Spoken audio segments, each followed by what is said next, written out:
નમસ્કાર વિદ્યાર્થી મિત્રો. ધોરણ 11 ના વર્ગખંડમાં નામાના મૂળ તત્વો વિષયમાં આપ સૌનું હાર્દિક સ્વાગત છે.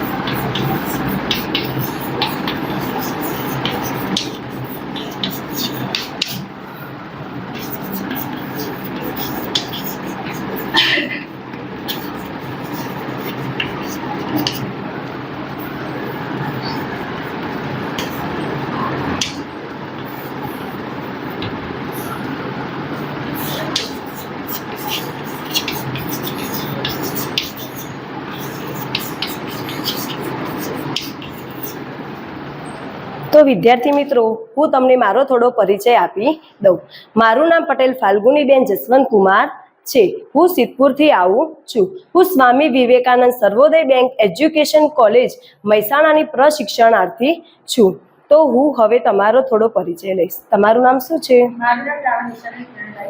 તમે ક્યાંથી આવો છો? તમને શાનો શોખ છે? બરાબર.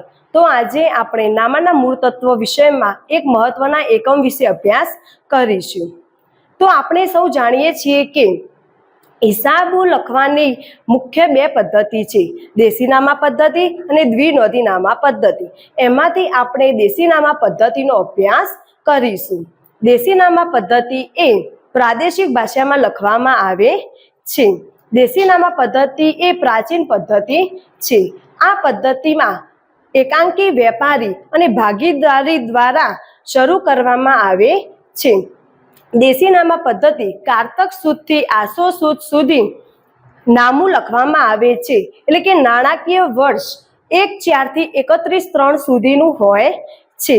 દેશીનામા પદ્ધતિમાં કાળા રંગની શાહીનો ઉપયોગ કરવામાં આવે છે.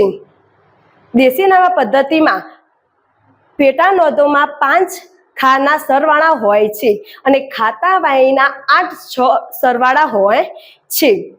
દેશીનામા પદ્ધતિમાં લાલ રંગના પૂંઠાનો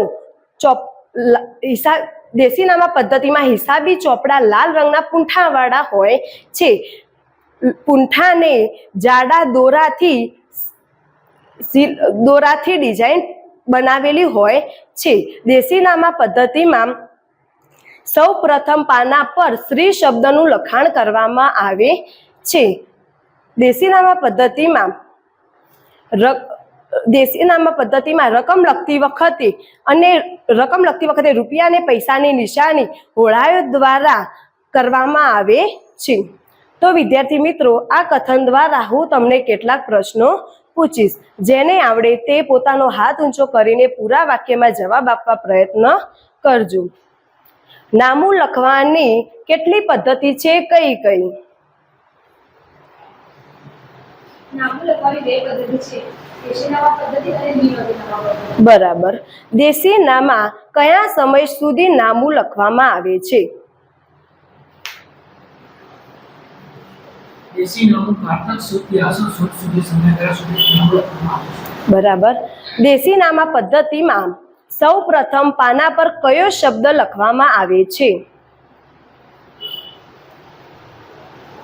દેશીનામા પદ્ધતિમાં સૌપ્રથમ પાના ઉપર શ્રી શબ્દ લખવામાં આવે છે.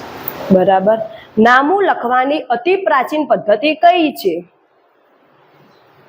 નામું લખવાની અતિ પ્રાચીન પદ્ધતિ દેશીનામા પદ્ધતિ છે. બરાબર. દેશીનામા કયા રંગની શાહીથી લખવામાં આવે છે? દેશીનામા એ કાળા રંગની શાહીથી લખવામાં આવે છે. બરાબર. દેશીનામા પદ્ધતિનું કોઈ એક લક્ષણ જણાવો. દેશીનામા પદ્ધતિ કાળા રંગની શાહીથી લખવામાં આવે છે. બરાબર. દેશીનામા પદ્ધતિ કેટલા મહિના માટે લખવામાં આવે છે? દેશીનામા પદ્ધતિ એ 12 મહિના એટલે કે 1 વર્ષ માટે લખવામાં આવે છે. બરાબર. ભાગીદારી પેઢીમાં નામું લખવા માટે કઈ પદ્ધતિ ઉપયોગી છે? વિદ્યાર્થી પેઢીમાં નામું લખવા માટે દેશીનામા પદ્ધતિનો ઉપયોગ થાય છે. બરાબર. હિસાબો તૈયાર કરવા માટે મુખ્ય કઈ પદ્ધતિ ઉપયોગી છે? દેશીનામા લખવા માટે મુખ્ય દેશીનામા પદ્ધતિ છે. હિસાબી ચોપડા કયા રંગના પૂંઠાવાળા હોય છે? હિસાબી ચોપડા લાલ રંગના મૂકવામાં આવે છે. બરાબર. હિસાબી ચોપડા કઈ ભાષામાં લખવામાં આવે છે? હિસાબી ચોપડા એ પ્રાદેશિક ભાષામાં લખવામાં આવે છે. બરાબર. હિસાબી ખાતા વહીના ચોપડા ના પાના કેટલા સરવાળા હોય છે? ખાતાવહીના પાનાના સરવાળા 8 હોય છે. બરાબર. દેશીનામા પદ્ધતિમાં રકમ લખતી વખતે રૂપિયા અને પૈસાનું દર્શાવવા માટે શાની નિશાની કરવામાં આવે છે? દેશીનામા પદ્ધતિમાં રૂપિયા અને રકમ ના વચ્ચે ઓળાયાની નિશાની કરવામાં આવે છે. બરાબર. તો વિદ્યાર્થી મિત્રો, આ અભ્યાસ દરમિયાન તમે મને જે સાથ સહકાર આપ્યો તે બદલ તમારો આભાર.